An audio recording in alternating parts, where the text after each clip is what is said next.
This is a relationship that breaks every rule in the book. Some of the most dangerous predators on our planet accepting a human into their midst. Ever get the feeling you've been surrounded by lions? I get it every day. It has taken Kevin Richardson years of patience and dedication to build these unique bonds. But keeping predators in captivity is fraught with difficulty. A lion is in need of an urgent operation. A hyena cub learns to stand on all 4 feet the hard way. Oh, poor little boy. There's devastating news in one of the lion prides. There's no evidence to suggest a fighter. And Kevin faces a race against time to save the animals and where they live. I would hate nothing more than to see this place go and the animals in it. It's my life and soul.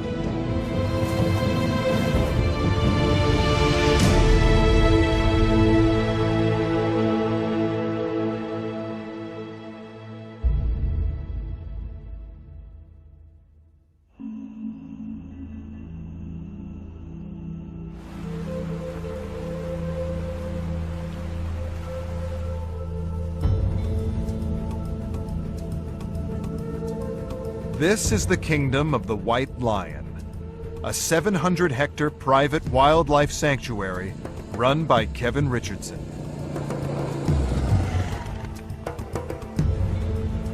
It's home to some of Africa's most dangerous and rarest predators: lions, hyenas, and 2 black leopards.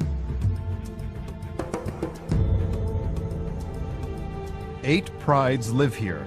And in the Big Kings, the largest pride of all, there's a lion that needs an urgent operation. Hello, Rafik. Come lie down here, my boy.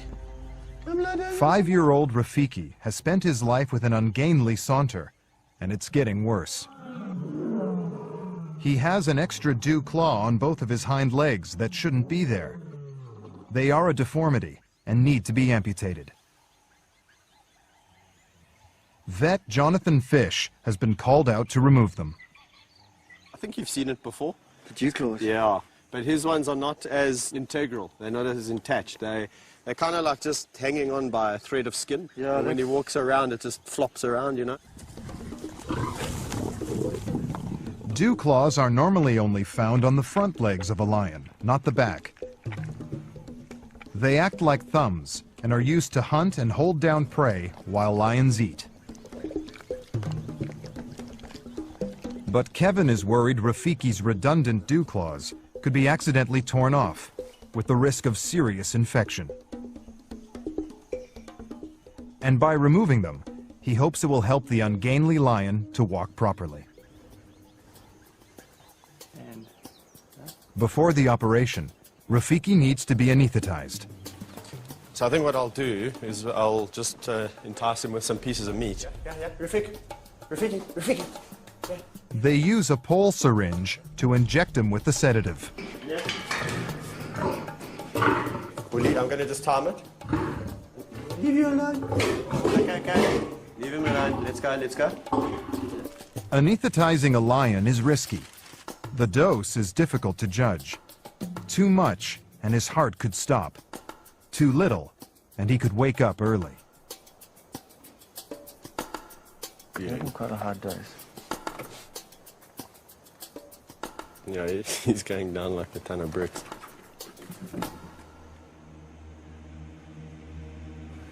He's okay. Yeah. 1, 2, 3, go. Once he's safely sedated, Jonathan needs to work quickly. Right, so I'm going to cut through the skin first. There's some major blood vessels under there. Yeah, there's a big blood vessel that supplies the skin. Yeah. And there's a big one that supplies the claw itself. I mean, if you can imagine having that attached to your leg and walking around with that, it must be highly irritating. No special technique there, you just... Some things. Sure, look at that, huh?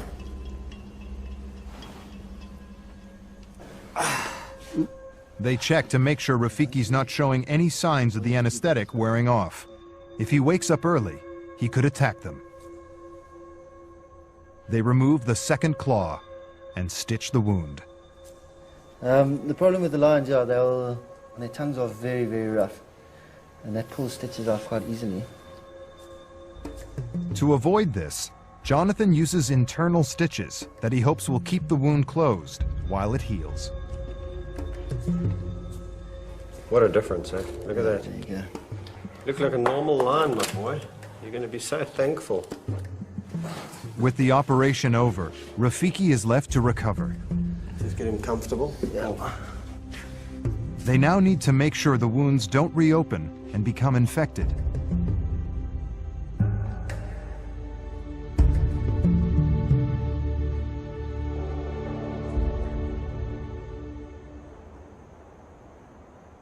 A few hours after the operation, and with Rafiki just about on all 4 feet again, he's released back into the big king's pride. Probably got a huge headache. So Rafiki's just come out and he's actually just trying to find some peace and quiet. He's gone to a spot in the shade and the youngsters keep pestering him. All the adults couldn't really be bothered. They've understood what's going on, I think. They've said, okay, leave him alone, he looks a bit grumpy. But not the youngsters. They are curious about these bandages and the smell of these bandages, and they keep on harassing him, and he's getting up and giving them a good beating and then going back down.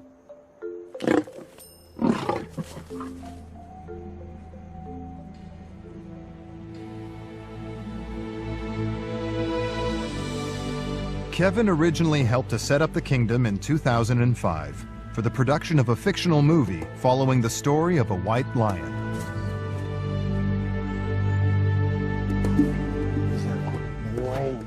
The retired stars of the film now live out their days here, alongside some of Kevin's favorite lions from his former job at another lion park. The feeding of the animals, vet's bills, and general maintenance cost up to $20,000 a month, all paid for by a private investor. But now the funding is running low, and Kevin needs to find a way for the park to become self-sufficient. If he can't, all the animals could be sold. I've made a promise to them, I made a commitment to them. So at the first hurdle, I'm not going to waver and just throw in the towel. It's far too easy. For Kevin, finding a way for the kingdom to contribute to the conservation of lions is crucial. One day he hopes to open it to the public and give educational tours. It's the day after Big King Rafiki's operation, and Kevin heads over to check up on him.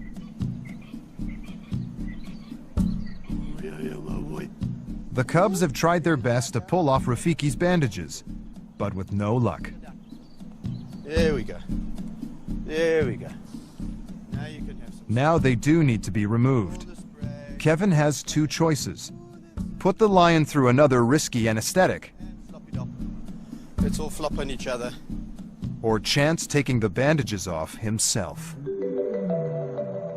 Kevin's insight into the pride dynamics is crucial in judging the right time. Pick the wrong moment, and he will be at the mercy of over 210 kilograms of angry lion. He's in a much better mood. He's recovered quite well. And he's a lot less grumpy than he was yesterday. Eh? And I think, well, he's in a great mood. I'm going to try and take his bandages off. If I can cut through the whole length of it, he'll be able to pull it off himself.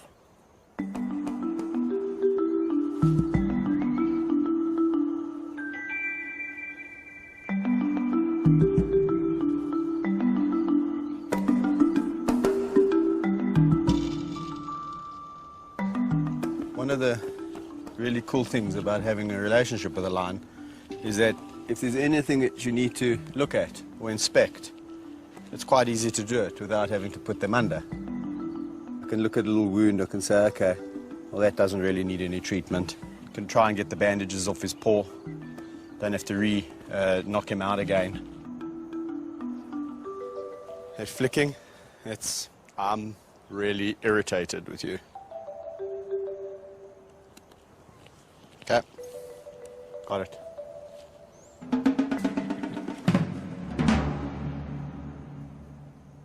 With Rafiki on the road to recovery, no one is prepared for the shocking events about to unfold in another lion pride. The next morning brings heartbreaking news.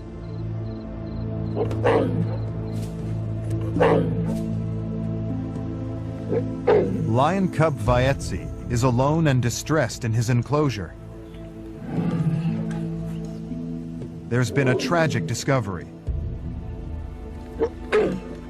The dead body of Vaetzi's best friend, Mfumu. Vaetzi, who grew up with Mfumu, is now desperately craving attention. For the last 5 weeks, the two cubs had lived in a pride with 3 older lions, Tristan, Zippo, and Nash, following their successful introduction. When I got here, all the lions were around Mfumu's body, and what was quite disturbing is when I got there is that his stomach area had been opened up, so it looked like they had been feeding on him. Yesterday he seemed fine. Just before I went home, so he definitely wasn't sick. Vaetzi is a little bit scared, but I've just phoned Kevin as well to let him know what has happened, and he's on his way here. The discovery is a shock. Rodney fears the 3 older lions may have attacked and killed cub Mfumu. For Vaetzi's safety, they've been separated and put in another enclosure. As soon as Kevin arrives, it's vital they determine how Mfumu died and whether the older lions were responsible.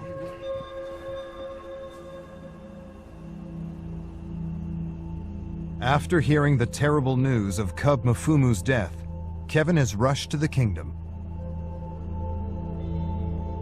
He wants to know if there are any clues that may reveal if the cub was killed by the older lions, Tristan, Zippo, and Nash. Although Mfumu and Vaetzi had lived apparently happily with the pride for over a month, introducing new lions always carries a risk. Even if it's done as carefully as possible, violent attacks can still happen. There's no evidence to suggest a fight, eh? If he was in a fight, the only way they're going to kill this guy is in the neck, immediately, a suffocating bite. While the others rip him apart. If you look here, there's absolutely no puncture wounds. No, there's nothing. Nothing in the neck. On his back legs, where they normally bite them, nothing. When lions attack, they claw and bite their prey from behind, pulling it to the ground. A suffocating bite then closes the victim's airways. On the neck, on the face, look at his face. His face is perfect. There's not even a mark on his face. And the other thing that's not adding up is that, you know, when I got the call, I immediately thought Vaetzi. I immediately thought Vaetzi's being killed. If it was an altercation with them. Because this guy was more confident, he was more sociable. Vaetzi was a little bit more skittish and a little bit more terrified, you know, and they obviously hone in on that kind of, you know. You know what I'm thinking? Tongue does look a bit swollen. I'm thinking puff adder. His tongue swells up, he can't breathe. The puff adder is a highly venomous snake. One bite on the throat could be enough to asphyxiate a young lion. And that's what Kevin believes happened to Mfumu. Don't even know what to say. I think what we need to do is maybe today just bury the body. No.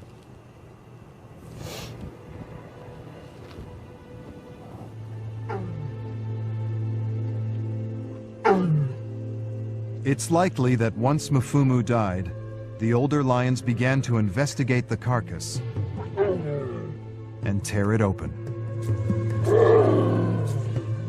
The truth be known is that it does happen. It happens in the wild, and it does happen in captivity too. That if an animal does die, sometimes, you know, they do tuck into it and they do start to consume it.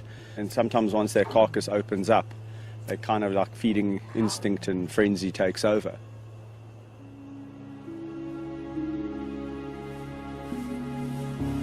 Later that day, Mfumu is laid to rest in one of the kingdom's most peaceful areas. Okay, slowly.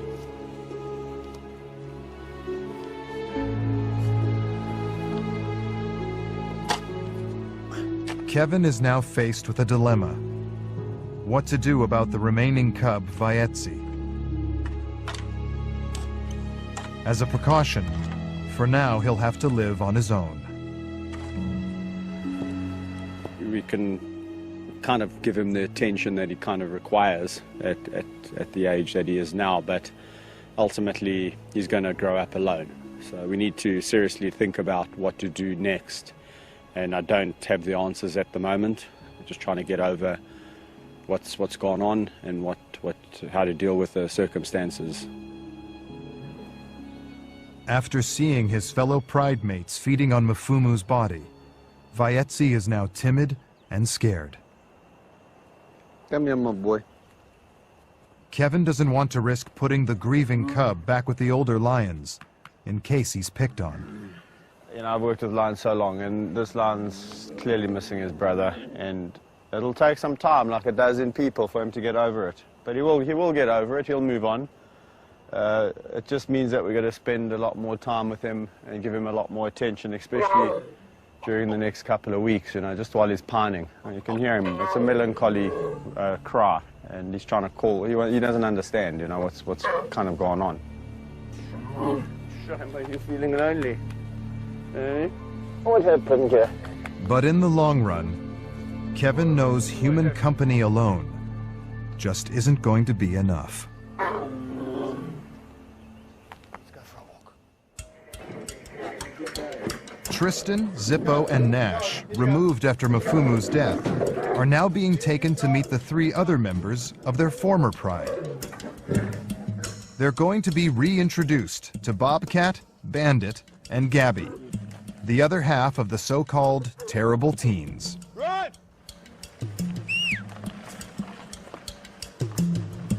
For the last 5 weeks, the 2 groups have been living apart.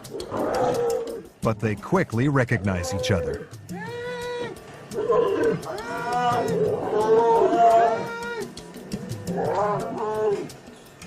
When Mfumu died, obviously that's created a bit of a problem.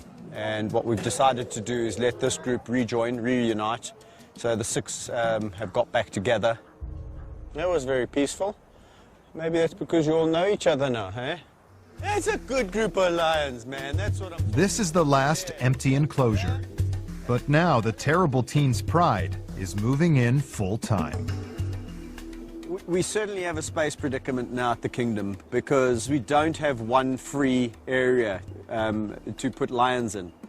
This is a bit of a problem because every time I want to rotate animals around, it means we've got to take a group of animals and put them somewhere else in like a makeshift area.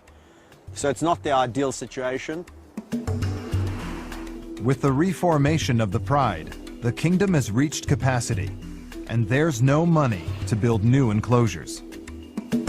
Finding ways to fund the kingdom has forced Kevin to look outside the park and outside his comfort zone.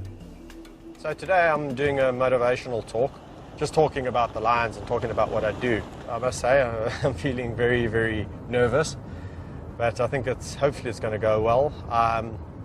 Don't know what to expect because I've never done one of these before. Getting off the point, this chap is fascinating, and we reckon if we all put our resources together, we might yet save this planet. Ladies and gentlemen, please put your hands together for Kevin Richardson. Despite the alien environment, this is an avenue Kevin can ill afford to ignore. I start with them when they're really young. The will to learn is really what it's about. Businesses are willing to pay a premium to see him talk about his life with lions. None of the animals that I interact with are truly wild, as in the definition of going to the Kruger Park or into Botswana. This picture did the rounds all over the world, people saying this is this crazy ranger from South Africa, and he came across this pride of lions, and he made a really special bond. He just whispered to them. So when I read this, I was quite amused. I thought, okay, well, and I was a bit worried. I thought, oh, geez, what's going on there? People are thinking these things which aren't true, really, about me.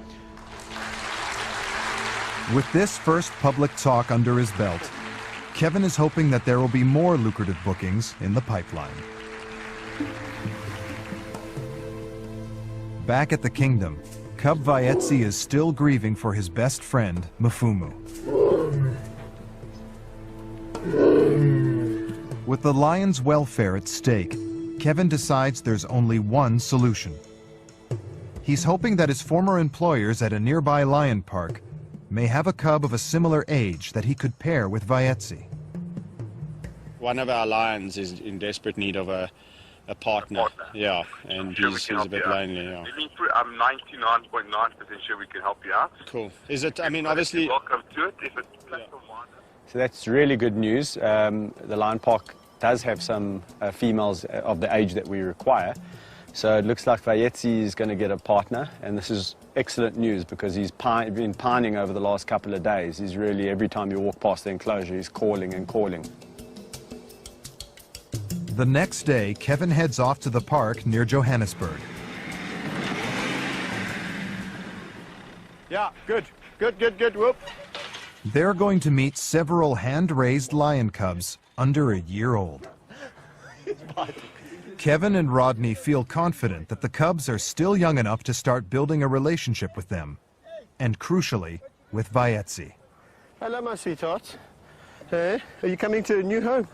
Are you coming to meet Vaetsi? They're looking for a female, likely to be more submissive around the traumatized male cub. You're quite a feisty bunch. Yeah, we're going to have to instill some discipline. There is one perfect year-old lioness, but she has a sister, and the park doesn't want them separated. It's an extra mouth to feed, but the two show they might just have what it takes to win over Vaetsi. I think this is absolute perfect age for Vaetsi because they're slightly smaller than him, slightly younger. There's two of them. He needs a bit of confidence boosting, so he's going to feel a lot more relaxed interacting with smaller lions than he. Having spent their entire young lives at the lion park, the lionesses are not accustomed to being loaded into a van. Come on! Oh! Finally, with the help of a few tasty treats, they're on their way to the kingdom. But the big test is yet to come. Will Vaetsi accept them?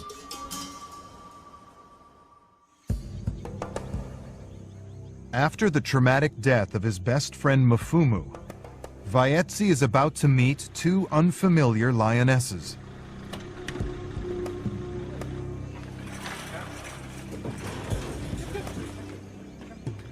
The newcomers, Livy and Ginny, are nervous.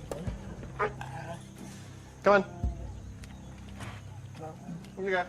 It's their first time being introduced to a strange lion, and they're wary of Vaetsi.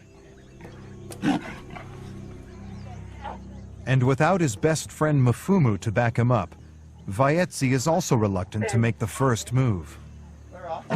Slowly, not me. Kevin decides to step in as mediator. The funny thing is that Vaetsi's really and truly using me as a human shield. Every time he comes to interact with these girls, funny enough, I'm in the middle. Hey? What I'm going to do is I think the lions must get to know each other and he must gain some confidence on his own. I'm going to just slowly separate myself out of here and let them mingle. And it's up to him to impress the ladies now. Yeah.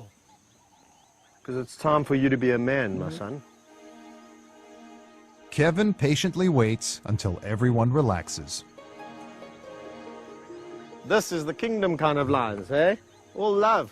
This is all about love, my boy. The kingdom full of love. Here we go. But replacing the bond that Vaetsi had with Mfumu is not going to happen immediately. The next few days are key.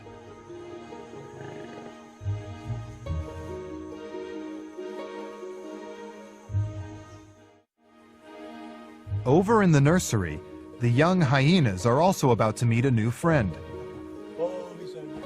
Abandoned animals born at the kingdom are brought here to be socialized. 4-week-old cub Max was hand-raised after a deadly power struggle between the females in his clan ended in his siblings being killed. Hello, my boy. Max has been bottle-fed for the last month, and now Kevin and Rodney are introducing him to the other youngsters. Look here.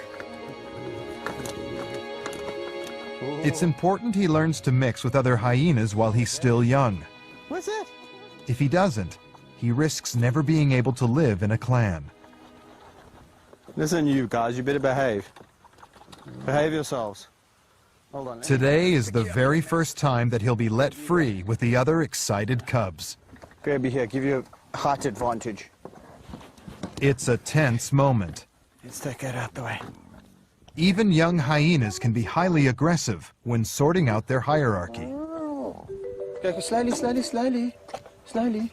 It's just excitement, and they're all just trying to tell him, "Hey, this is me. I'm Woody. I'm the boss here." And then they're all taking turns and saying, "I'm Benza, and and they're trying to get in his box." Max is a male, and in this group we have predominantly females. So there might be a little bit of neck biting, and ooh, we're the dominant females. But I think it's going to go very well. I think Max will be quite fine. It's all very new for you, boy.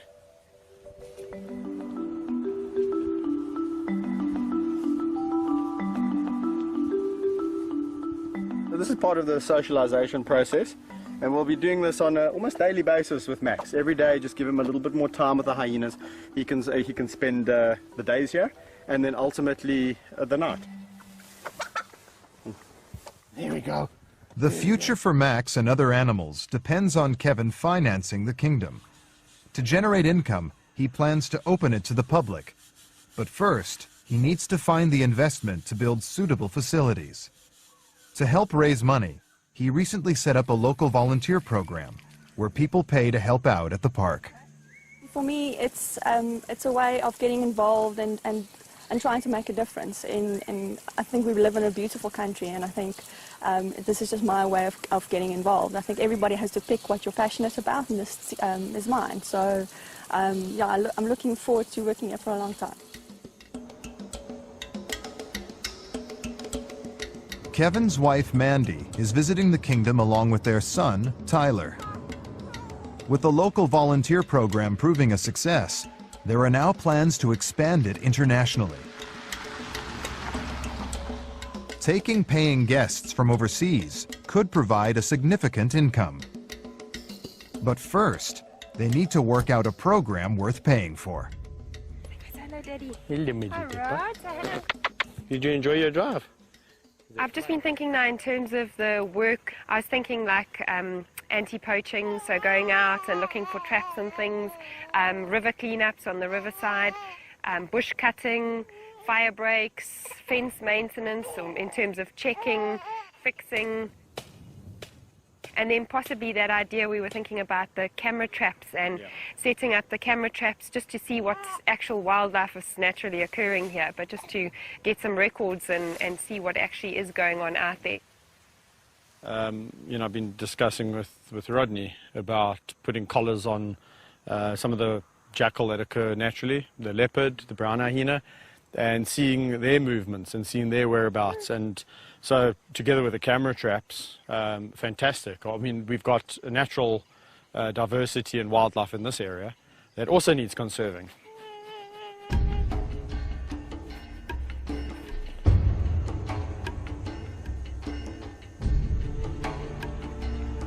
It's 2 weeks since Kevin introduced white lion Thor to lionesses Kusasa and Sabindi. He decided that Thor, having spent his life as a bachelor, needed some company of his own kind. Lions are the only truly sociable cat, but it seems Thor is the exception.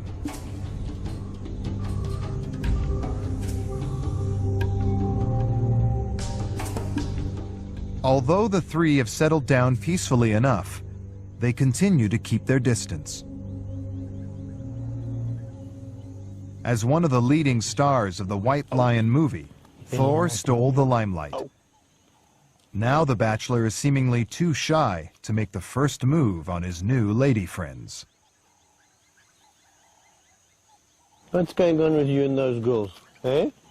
Don't you like those girls? Why can't you just be with them like us? Eh? Be nice to them. Kusasa and Sabindi have been with Thor for around about 2.5 weeks now, and it really hasn't gone as I expected. I expected a little bit of friction in the beginning, and then 2.5 weeks later I expected this happy pride lying under a tree.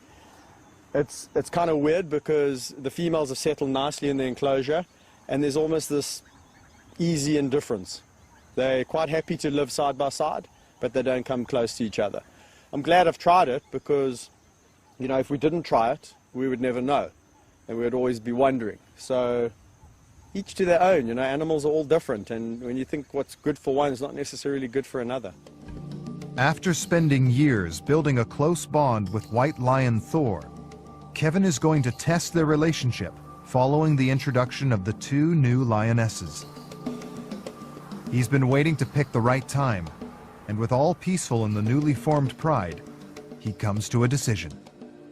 A lot of people must be thinking, well, how do you know for sure that when you go in there, he's not going to just, you know, jump on you and take you out? And it's kind of like when you know somebody over a period of time, you will understand when they're in a bad mood or a good mood, not by speaking to them, but just by looking at them. And those are the messages that Thor will send me. I haven't noticed any of that of late, so I'm going to take it one step at a time and see how it goes.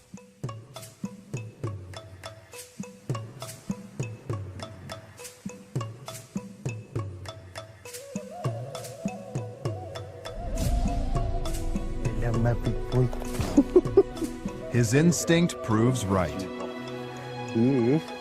With everyone relaxed, Thor shows he still has a place in his new pride for Kevin. And in another pride, there's one more success story. Following the traumatic loss of his best friend Mafumu, Vaetzi has spent the last few weeks getting to know lionesses Ginny and Livy. I don't mind nice bites. Much to Kevin's relief, Vaetzi is no longer pining for his old friend. I've been attacked. I've been mauled.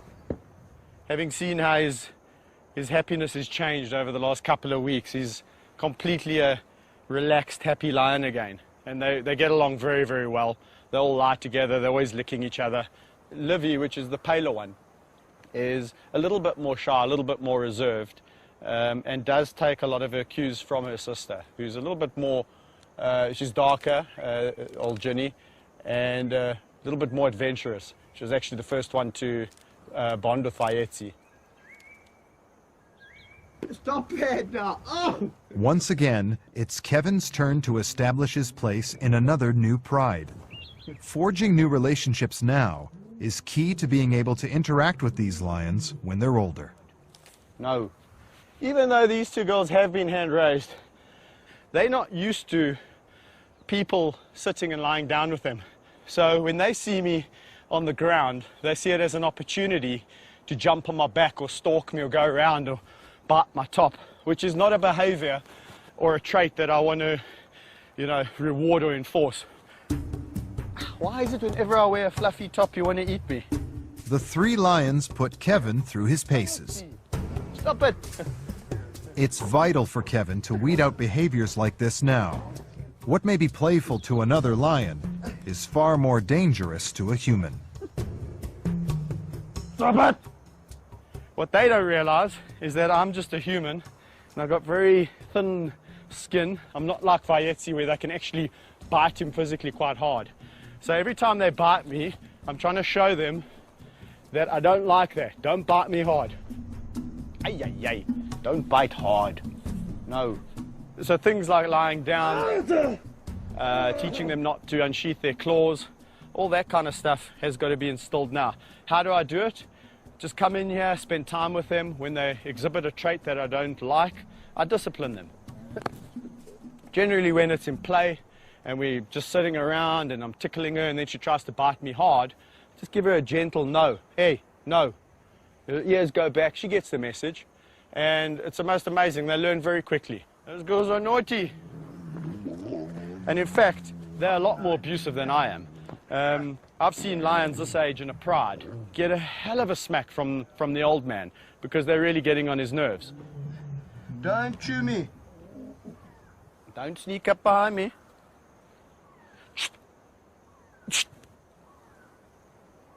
Now she's realizing that it's not about biting Kevin's hand off. She could have a good gnaw on it. If she bites me too hard, she'll get a little bit of a warning on her nose. But there we go. That's the behavior I like. And it seems Vayetzi is not immune to Ginny and Livy's influence. The girl's feisty behavior is rubbing off. Stop that, no. I'm going to work a little bit harder at trying to build relationships with these two and also trying to stop their naughty behaviors from creeping in. Because this guy's got very naughty in the last couple of weeks. Yes, you know you have. You have. You're a naughty lion.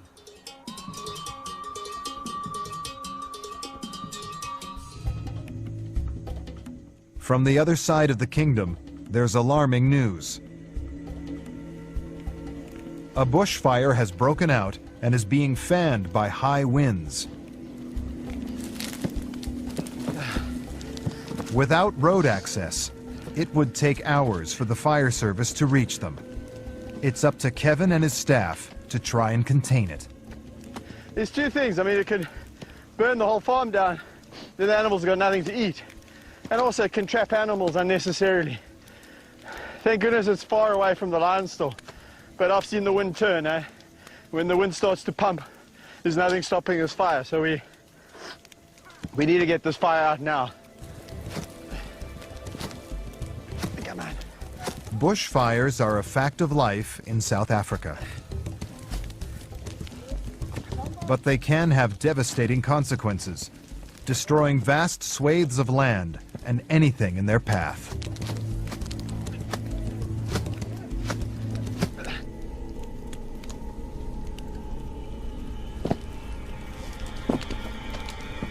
A few hours later, the worst is over. Looks like we got it under control. Looks like we put it out. Only problem is I've seen this situation many times before. And when we all just go back and relax and talk about the incident, it flares back up again because the wind picks up.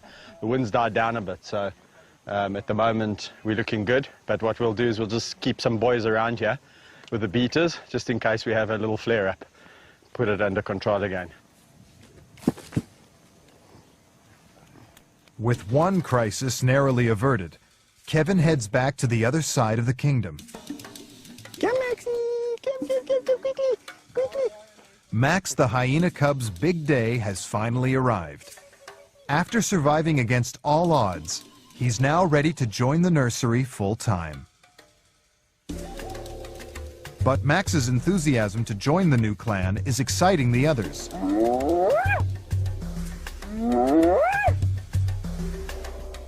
Before Kevin has a chance to take him into the enclosure, Max suddenly makes a run for it, disappearing behind the nursery's fence.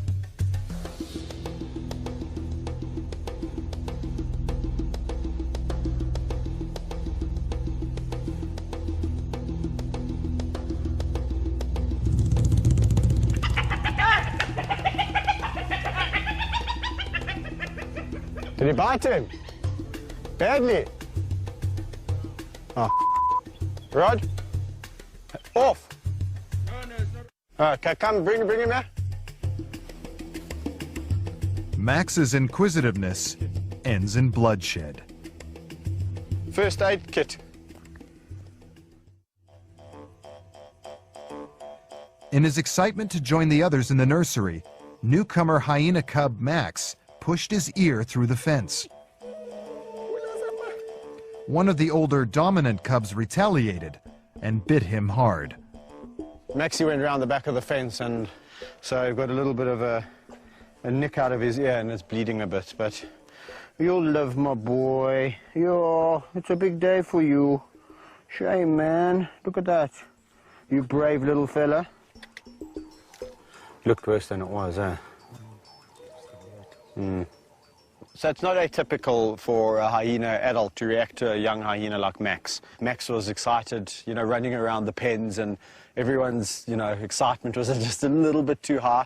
And he managed to, you know, grab him through the fence. I'm going to put you in with those terror. Now, there you go again, you see? There you go again. A little bit more cautiously this time. You know, hyenas are so tough. A little wound like that would probably send a human being baby to hospital for a couple of days. With Max recovered, Kevin takes him into the nursery. In no time at all, the cub forgets about his sore ear and starts to befriend the new clan. But the biggest test is still in store. At the end of every day, all the nursery residents are safely shut away in a night shelter. If Max manages to spend the night unscathed, he will be on his way to establishing his status in the clan.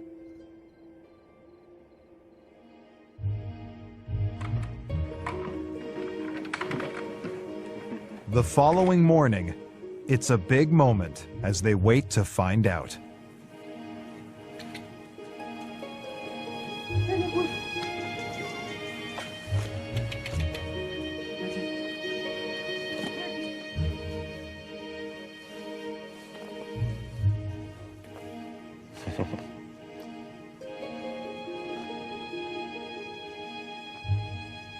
This morning we came, and you're always a little bit apprehensive, but when Rod let them out, they all sprung out of the nursery, no bite marks, all just one cohesive unit. So I think it's really well done on all fronts, you know. From the fact that Max actually survived. He was just so tiny, and we were so lucky to actually intervene when we did, because I guarantee you if we didn't, he would be dead.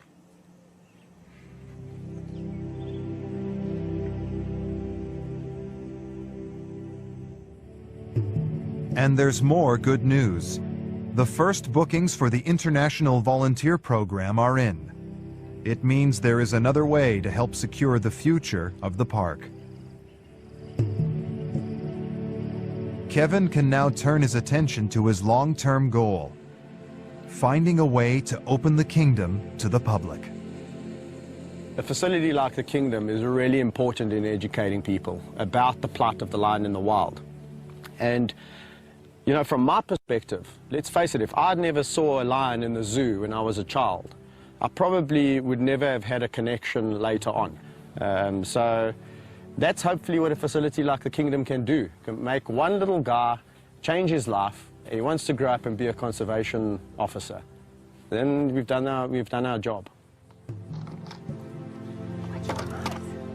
At home, Mandy also hopes their hard work is finally paying off. I think it would be a long-time dream for us to finally have the Kingdom open and running, and yes, hopefully when Tyler gets big, maybe take it on and carry on with it as a family business. Certainly it's something we've been passionate about for long enough, and it's not something we're going to give up on in a hurry. So I do hope it will be going in the long term. Where are you going? So the last 6 to 8 months at the Kingdom have been really hard. It's been tough times, but things have turned around, things have looked up. We've really applied our minds to how we can make the place a success, and it's slowly turning. In the future, I think we're all feeling a lot more optimistic. However, it's still tough times. So yeah, we've just got to continue forward.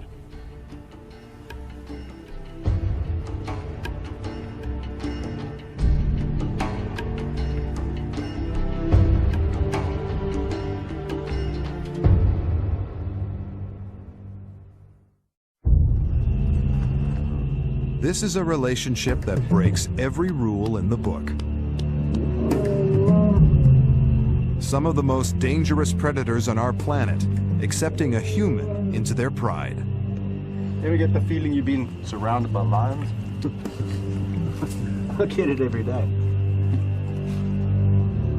It has taken Kevin Richardson years of patience and dedication to build this unique bond. Come. Let's go. But keeping predators in captivity is fraught with difficulty.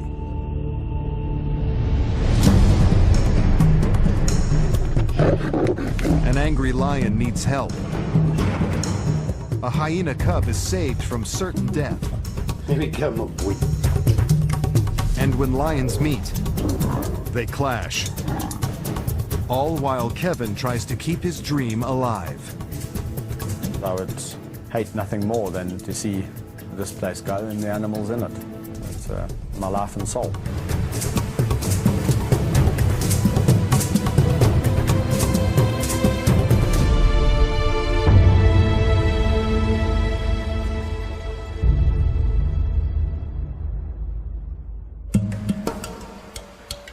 On the banks of the Crocodile River lies Kevin Richardson's 700-hectare private predator sanctuary.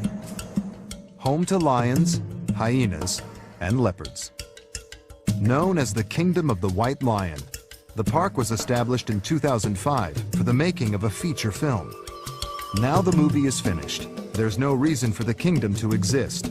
Unless Kevin can find another method to make it pay its way, the park and the animals will be sold. Kevin has dedicated the last 12 years to the lives and well-being of these animals. With their close bond, many are like his best friends. For him, turning his back on them is not an option. With a park that's running at capacity, it's vital that the animals share enclosures. But there is one lion that throws a wrench in the works. The star of the feature film, Thor, seems to have the usual trademarks associated with a movie star. Cravings for attention, the constant desire to look the part, and the diva-like tantrums. Well, Thor is a very temperamental lion. In fact, sometimes even I find it a little bit tricky to read his mood. He can be the happiest, most friendly lion, and then like that, he can also be a lion that will want to attack you over a rock that he wants to take possession over. Now, all lions, as we know, love their food. However, Thor wants to kill you even before you've given him the food. So Thor can be quite a tricky cat. There's a tragic sting to his tale. Lions are the only truly social cats, but after 2 years working on the movie, there was never a suitable cat that Thor could live with. Kevin worries for Thor's happiness and spends much of his time stepping in as a feline friend. So one of the few lions that actually really enjoys me to stick my finger right in his ear canal. I'm not bull dusting you when I tell you my finger's almost tickling his brain. When lions are in a group, they would groom each other and they lick each other's ears. So kind of like I use this brush, they would use their tongues and in they go. Now Thor obviously is not with anyone, so I've got to spend extra time just loving and grooming and bonding, and that's why I brush him. To provide Thor with stimulation, Kevin takes him for walks in the wild bush area surrounding the lion enclosures. It's home to, among others, giraffes, wildebeest, and impala.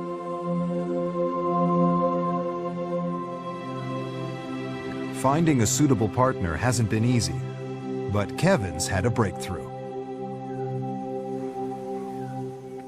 We finally found some suitors for Thor.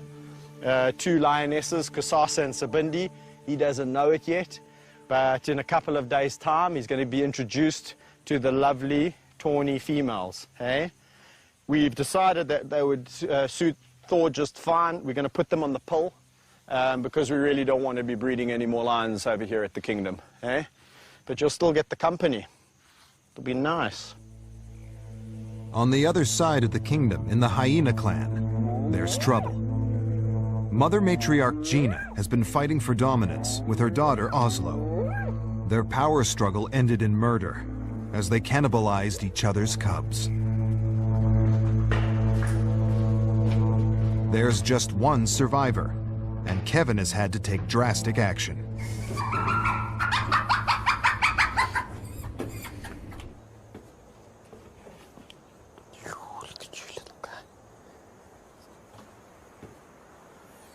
This is the only surviving little cub, and I've had to remove him now because out of 5 cubs we've now landed up with nothing. I think we're going to have to take you and hand raise you, my little guy.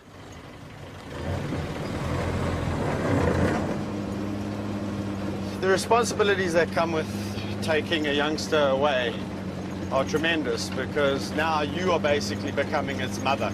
So you immediately start thinking about the future. Where is he going to go once we've raised him to a level where he doesn't need to stay with us 24/7? A hyena is usually thought of as a vicious scavenger, and it's uncommon for them to be bred in captivity.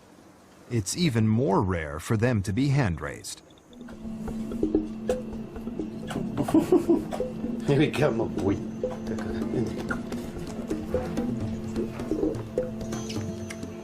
You don't want to stop for a burp then, boy? Hmm?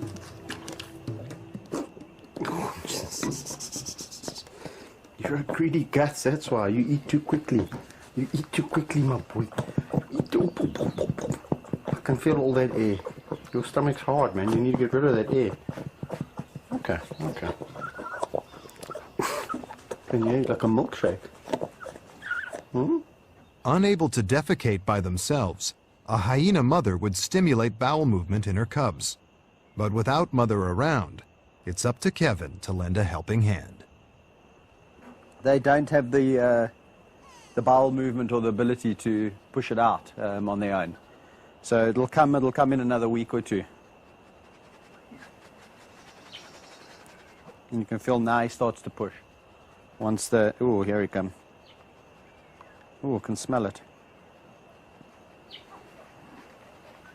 Not my favorite job, but one does get used to it. So after little Max, I think we're going to call him Max, has had a good feed and relieved himself. It's a perfect time and opportunity to introduce him to the dogs. Come, let's go and play.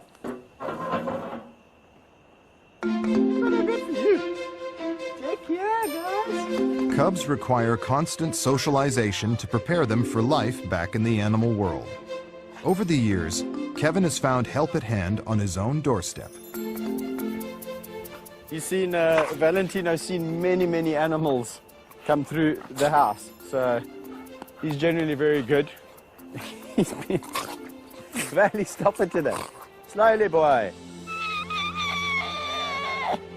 That's how you call him back. Because that little high pitch is, that's something that we found over the years they respond to. They make those sounds. With an additional animal to occupy Kevin's time, there's another weight bearing on his shoulders. He needs $15,000 to $20,000 each month just to break even. And without the facilities to welcome the paying public, it's becoming impossible for the kingdom to survive. At the moment, our roads are not good enough, and our facility, the safety of the facility in terms of bringing kids around is not safe. It's not up to spec. So we'd have to spend a fair amount of money on that, and yeah, so it's kind of like a vicious circle. It's like we need to spend money to make money. Kevin is depending on some of the profits from the movie, which helped establish the kingdom, to enable it to have a chance at a sustainable future. The coming weeks will be crucial, as Kevin waits to discover if the film's release will be able to help prevent the closure of his park. The recent brutal battle between mother and daughter in the hyena enclosure resulted in the death of cubs. To restore peace, Kevin has decided to send the feuding daughter, Oslo, and her brother, Barung, to a new home. At the break of dawn, park veterinarian Claire Speedy prepares to dart them, ready for their move to a private zoo in Southeast Asia. I'll try and get her side on for you. I mean, so you can get her backside. Nice one. For Kevin and vet Claire, the priority now is to find Oslo.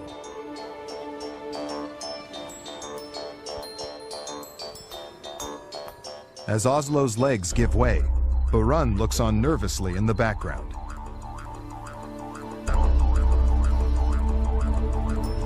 Just moments later, he too is stung by Claire's anesthetic dart.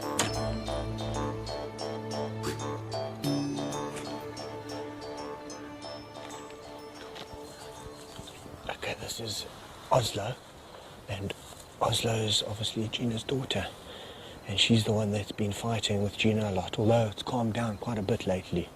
But needless to say, it's going to flare up again, and the same goes for Barun.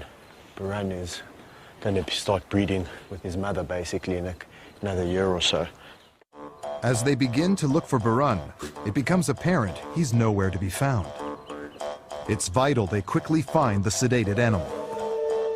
Unconscious, he could be in danger. Let's check down here about the den. Let's do this top half first. I think we've covered this area. Yeah. I've just looked right in that middle there. Claire asked me to look after the Barun, and I lost track of him, and now we can't find him. And he's gone down. It's not good to have an animal that's drugged just running around. Well, not running around, as the case may be. Found it!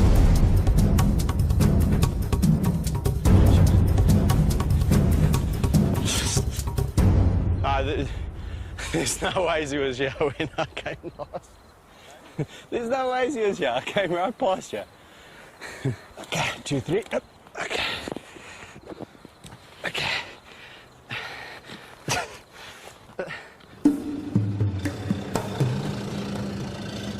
A few hours later, Oslo and Barun are on their way to the airport, the start of a long journey.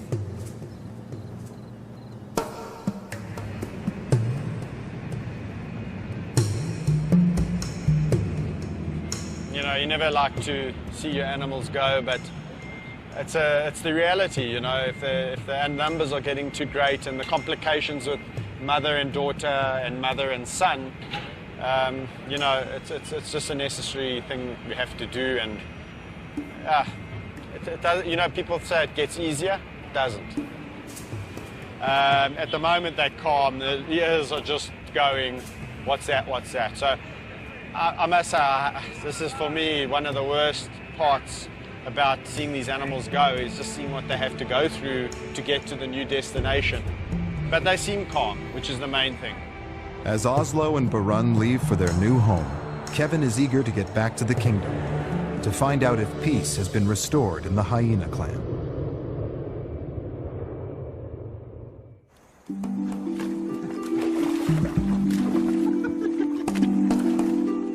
The following day, Kevin visits the hyena enclosure to check on the mood. Now the troublemaker has left the clan.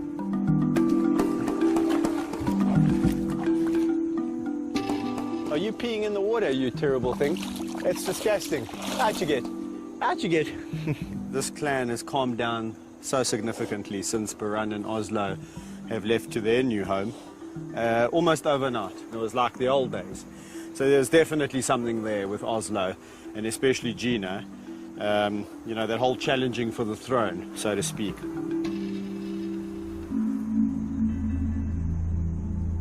The kingdom's nursery acts as a shelter for any of its abandoned animals.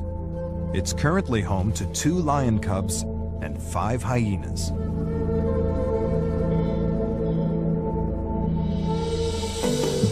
Rodney Nambakana, Kevin's right-hand man, has gone there to collect orphan males Mafumu and Vayetsi. The cubs have grown up together and share a bond like brothers. They've now outgrown the nursery, and it's vital they join a pride of their own. Kevin and Rodney have a new pride of 6 young lions in mind. However, following an attempt to introduce Mafumu and Vayetsi to the 3 rowdier members of this group, complications arose. The cubs were met with hostility. Kevin and Rodney have decided to reintroduce them to the unruly members individually, in the hope that this will prevent bullying. They start with leader, Bandit. Oh, this should be interesting. Oh. Mafumu places a reassuring paw on his friend and takes charge.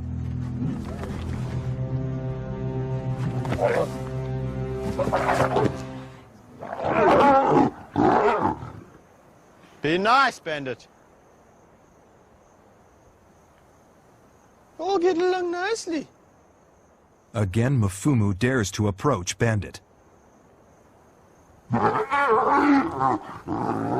Goes in to help, you see that? Slowly.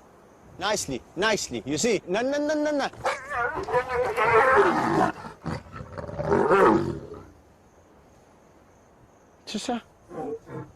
I don't think he really wants to get into a ferocious fight. He's already got a nick on his lip from one of the little guys. So his posturing is, look how big I am. I'm a big bandit, and I'll put you in your place. And these guys are like, oh, ears back. Don't pick on us. And as soon as he makes a big noise, they roll on their backs, which is the submissive behavior. I think we're going to have to just leave it for a while and let them all settle, just the three of them, before we start releasing more individuals into this group, because it can become complicated very quickly. Let's hope it works out, because if this doesn't work out, I don't know what I'm going to do. Kevin Richardson is not just passionate about his own lions, but is also involved in a conservation project to preserve wild predators. As a qualified pilot, he's received a request to help the sponsoring organization and heads 805 kilometers north to Botswana.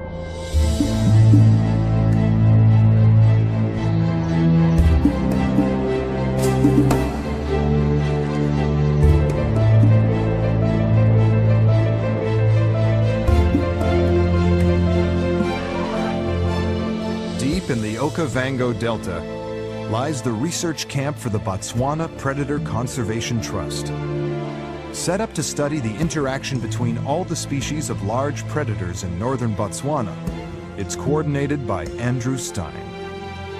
These things are living creatures and they have a place in this world, and we need to understand what they do, where they go, so that we can conserve them and make sure that life continues.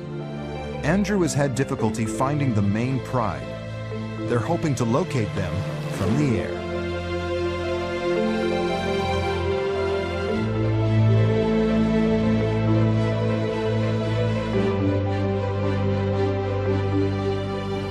Yeah, we're quite close now. I've seen some vultures down here. Okay. So maybe let's see what we can see. Yeah, there's definitely something down there. The vultures are all landing in that tree. Okay. And in front of the tree, I'm not sure what it is, but I could have sworn it looked like a giraffe carcass. I'm going to just do one more circle around there. Okay. And see what, maybe we're in luck. Maybe these lions have made a kill. No, for sure, definitely. I can actually see a lion on the carcass. There's definitely a giraffe kill there, dude. All right, great. Let's just mark that. Let's get in there on the ground and have a look.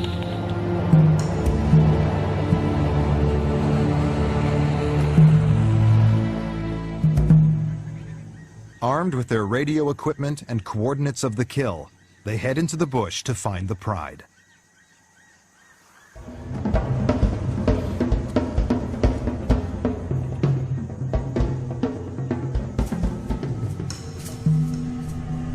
As the sun reaches its midday peak, they finally catch their first glance of predator activity. Well, there's a carcass down there. It's quite old, eh?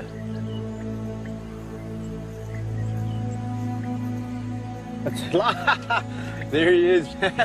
I can see him from here. Having tracked the male, they cautiously move in closer to try and catch sight of other pride members.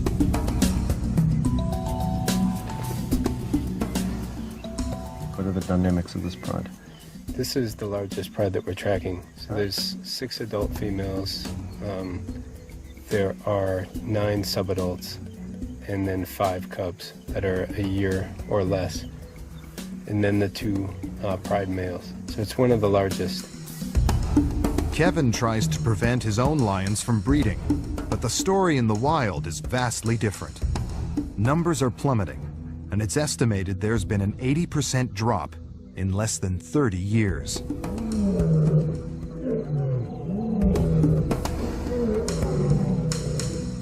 Although Kevin has a close bond with his own hand-raised lions, it would be a death wish to attempt physical contact with any others.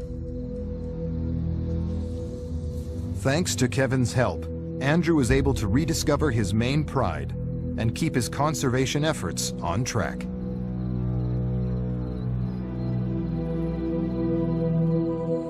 Early the next day, Kevin returns to South Africa. But there's a dark cloud looming over the kingdom. Everyone's been relying on the success of the feature film to save the day. The pressure of these expectations weighs heavily on Kevin as he awaits news of the film's commercial success.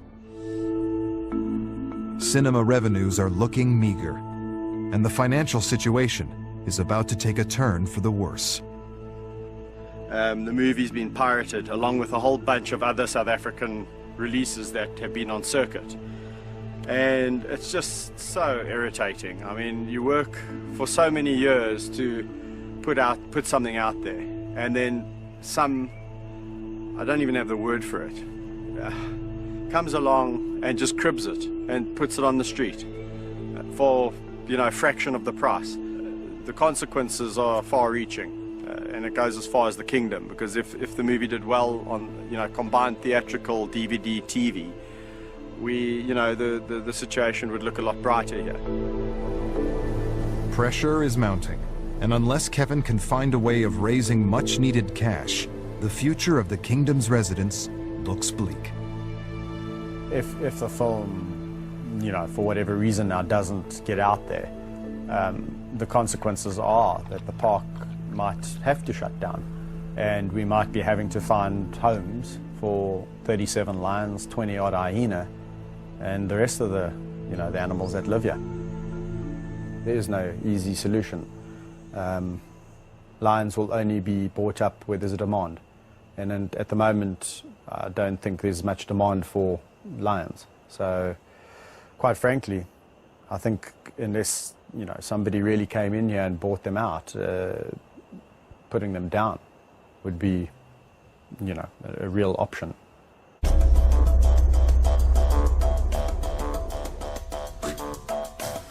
Sisters Kusasa and Sabindi's move to join Thor, the lonesome bachelor lion, is imminent. The vets have arrived to tranquilize the lionesses and administer long-term birth control.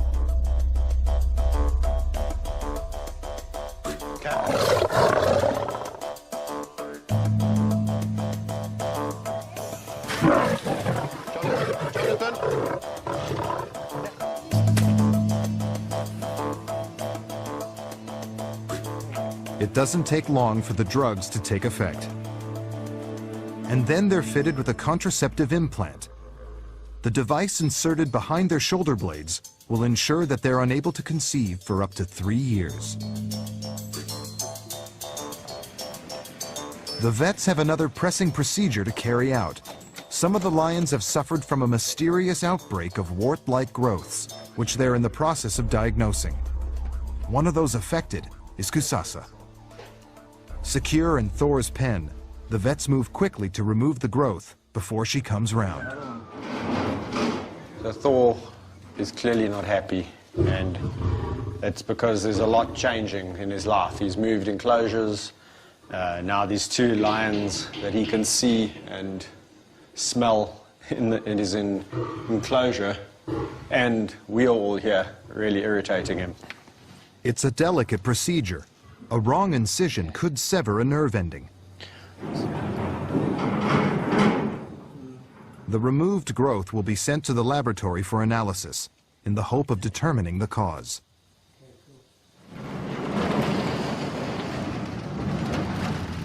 As the lionesses sleep off the drugs, Thor still seems disturbed by their presence.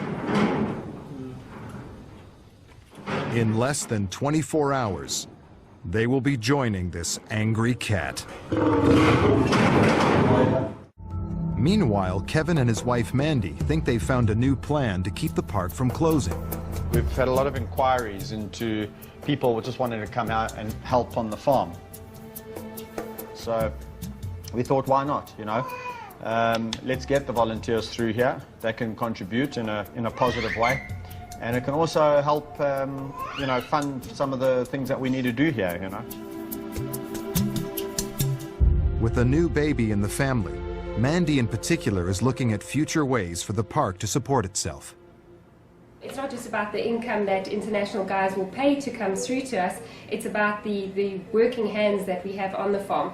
There are other things we are exploring to do with corporates and things like that at a later stage, but you know, every little bit counts towards running a big park like we have. At Thor's enclosure, the bachelor is about to meet the two lionesses for the first time. Kevin takes no risks before releasing Kusasa and Sabindi. Thor's still very aggressive. So I've had to bring the dart gun out and mix up some drugs for Thor, just in case I have to dart him to prevent him really tucking into these galls. So if it's getting out of hand and I feel that I might have to intervene, then this is what this is for. Fur is going to fly. I think people need to be aware of that. These are lions, they're not humans, and they have their own way and their own mechanisms of establishing hierarchy. One thing's for sure, Thor has to assert his dominance, and that's what he's going to do. Sure enough, Thor is living up to his temperamental reputation as he eyes up the new arrivals slowly coming round in his night pen.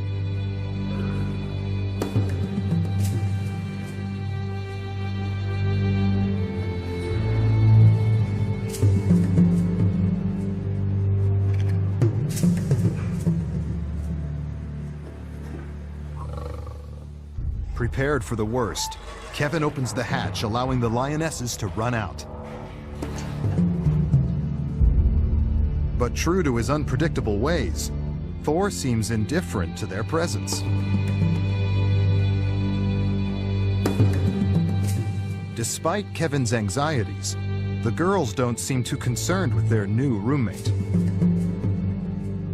As soon as food arrives, it's the perfect opportunity for Thor to show off his dominance. Yeah.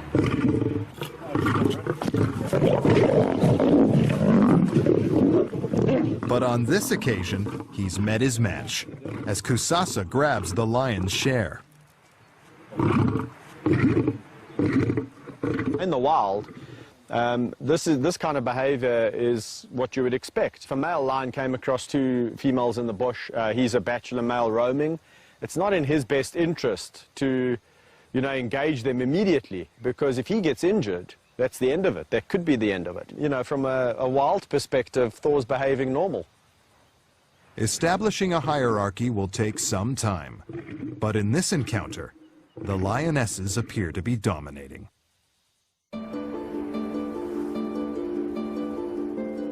In another enclosure, Kevin faces a dilemma.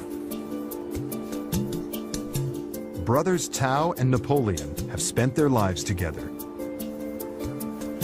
They're the oldest lions, and the first that Kevin hand-raised. At 12 years old, they're very much senior citizens, but can still keep their cubs in line and have a way with the ladies. But there's a problem with the mother of the group, dominant female Maddie Tao, who looks to be carrying cubs. With a lack of resources, more cubs could bankrupt the kingdom. She is quite a big eater, so she doesn't really watch her diet.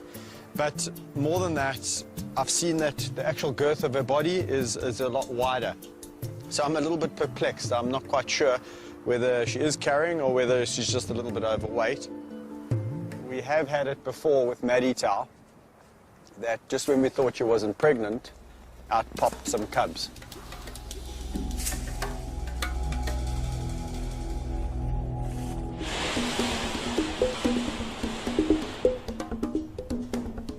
Maddie Tao has been separated from the pride. Fitting her with a new contraceptive implant is the only option. It will ensure she can't conceive, but also won't damage any existing fetus. Vet Jonathan Fish darts her.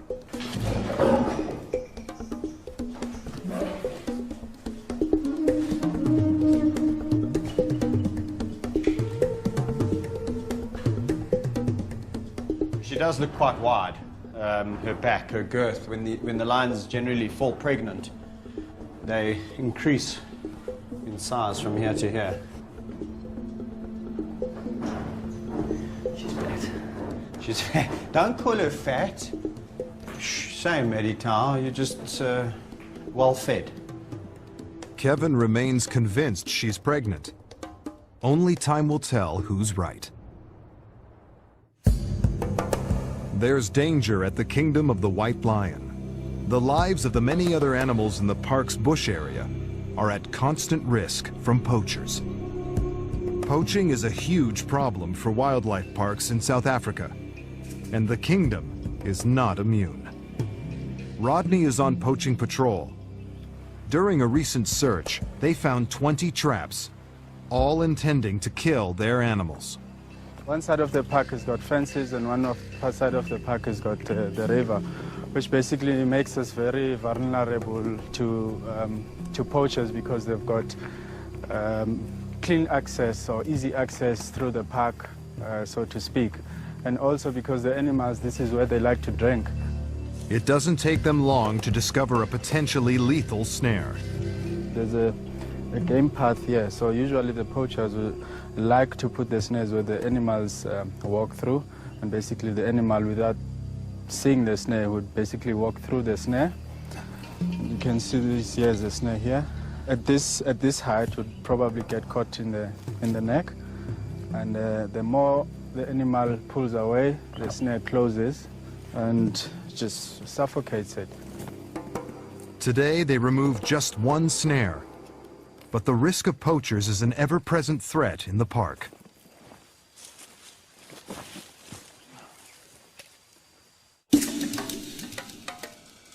Back in the teenage lion enclosure, there's an animal that appears to be out of place.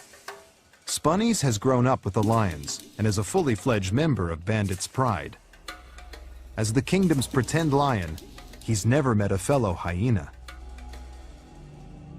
Kevin and Rodney have decided as the least threatening member of Bandit's troop, Spunny should be the next in the pride to be introduced to Mfumu and Vaetsi. Despite Spunny's familiarity with lions, as soon as Mfumu and Vaetsi arrive, he's being chased around the enclosure. But help is at hand for Spunnies when his old friend Bandit is released for his second encounter with Mfumu and Vaetsi. Kevin's hoping it will be a more peaceful affair than last time.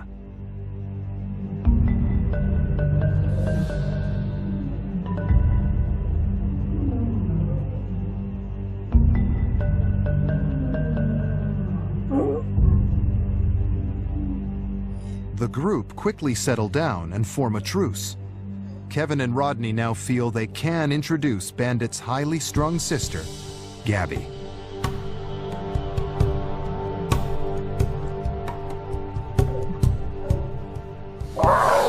With backup in place, Spunny's confidence kicks in.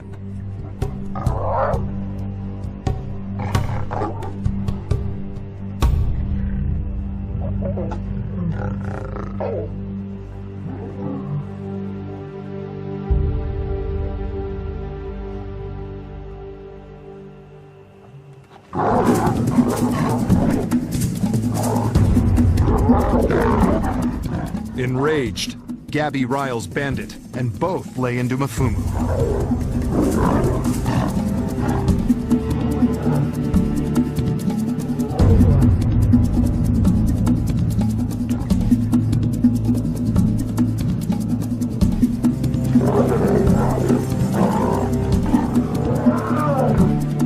Stop it. Stop it. I promise I'll warning you. With tensions running high, Kevin has taken the controversial decision to intervene, to try and settle the fighting lions. Gabby. Gabby.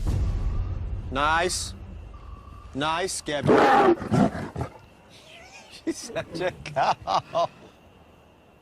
With Gabby's vicious temper spurring on Bandit, Kevin and Rodney worry for Mfumu and Vayetsi's safety.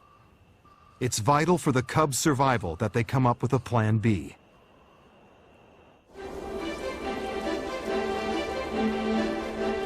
It's an early start at the kingdom. After yesterday's failed introductions, Kevin and Rodney have another card up their sleeves. They're going to let Mfumu and Vayetsi first form a coherent group with 3 of the calmer lions in Bandit's pride. If this works, they will join the rest. Got the 5 youngsters versus the 3 older lions. They stand a much better chance. Be nice.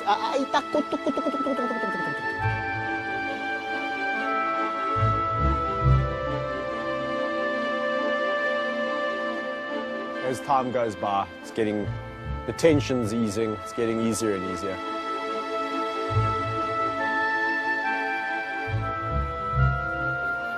Mfumu and Vayetsi, you'll notice, are side by side, very still, very quiet, very low, and keeping a very watchful eye on what the other 3 are doing. It's a good sign from them. It's been a successful morning for Mfumu and Vayetsi.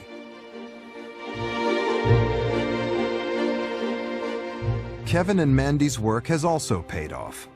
The local volunteers are starting today. It's quite exciting, but also quite nerve-wracking from my perspective. There comes an added risk of now you've got extra people walking around the park. You don't know where they're sticking their hands. Got big predators in there that can kill you. So there's always that in the back of my mind. You know, I think 99% of it is pure logic, but you never know. Hello, hello. Hi. Donald. Nice to meet you. Yeah, you too. You too. How's it? Hi, I'm Kate. Kate, nice to meet you, Kate. Corin. Yes. I'll forget all your names in a second. Renee. Renee. I won't forget that because it's my second name. How you doing? Good, good. Welcome. Take and pass and That's a good thing. Thank you. Cool. Oh, well, that's a good thing. Okay, thanks for all coming. It's really nice to have you all here, and I hope you're going to enjoy your volunteering at the Kingdom. It's an exciting phase to be part of, because one day, should the Kingdom be this, world-class tourist facility, you guys can say, well, I had a part to play. Following their induction, the volunteers are taken on a tour of the park and are eager to see Kevin interact with the animals. So Alex, Kaiser, Siam. Siam's a really fantastic tawny lion. Hello, Kaisi. Are you in a good mood today, boy? Oh. Okay, so he looks like he's in a good mood. Kaiser, to give you an example, come, boy. Come, Sami. Sami. Oh. So lions will do everything in their time. There's no such thing as human time, and if you want to push them, then you've got another thing coming. You've got to just be patient and, just go with the flow. Come, boy. Yeah. Yeah, boy. Hola. Patience is indeed the order of the day. Sorry. As Kevin's calls fall on deaf ears, he tries his luck with Thor. But again, to everyone's astonishment, he is completely ignored. As a last resort, he steps in with Meg and Amy, who, true to form, give him a boisterous greeting. Free labor from local volunteers like these is invaluable. But if the park's going to survive, then Kevin and Mandy will have to come up with more radical plans.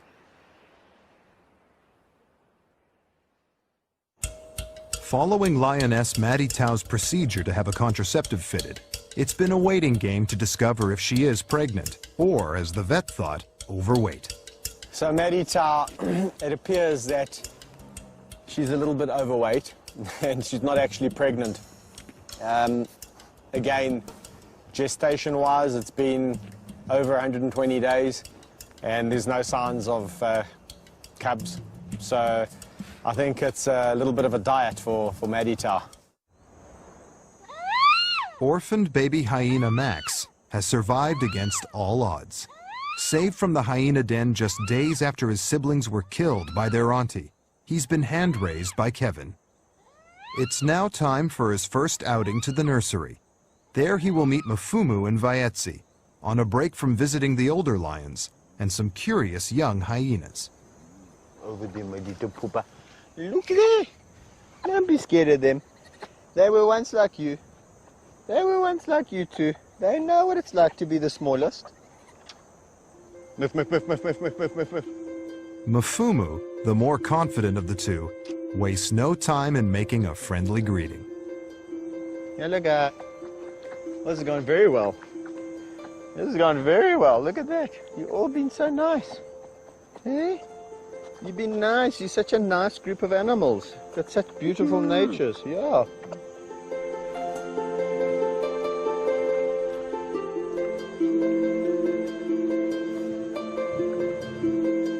Slowly. We all get so excited. Yeah. It's so exciting. All Woody's trying to do is exert her dominance. She's the oldest female here. So at this stage, she's the most dominant. Max is a little male, and she's just saying to him, listen, I'm the boss here. So if you come to my group, my clan, which involves 2 lions, I'm still the boss. Just as the youngsters settle down, Mfumu decides to show his affections.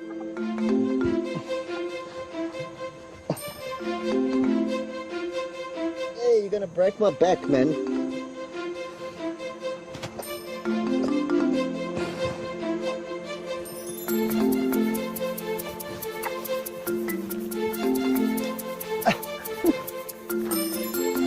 Okay, get off me, Mfumu. All right. It's enough. Goodbye. Bye, guys. I think Max has really done well. He's gone in there with the right attitude. If he went in there with this aggressive, cocky attitude, then they would sort him out very quickly. He went in there all submissive and cute, and hey, how can they not like that cute face? Hey, I'm just a youngster, yeah. Yes, I just want to be accepted. Yes. He's going to do just fine. He's a fantastic little guy.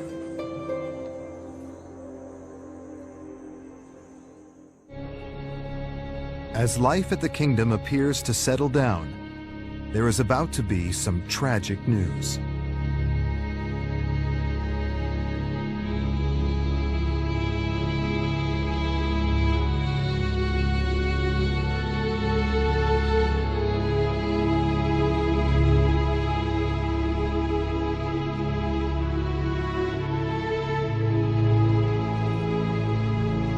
Lion cub Mfumu is dead.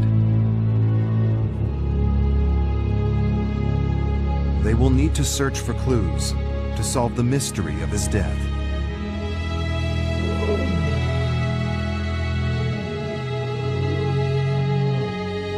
In the meantime, his best friend Vaetsi is left alone.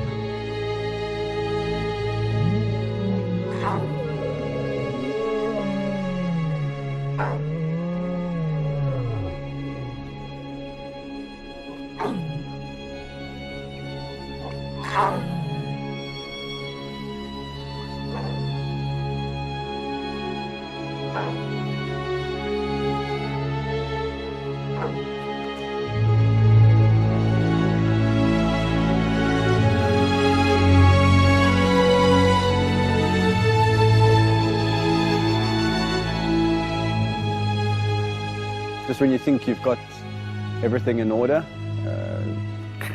your whole world is kind of shattered. As Kevin mourns the death of Mfumu, the threat of losing the rest of his animals and the entire kingdom is about to become more real than ever.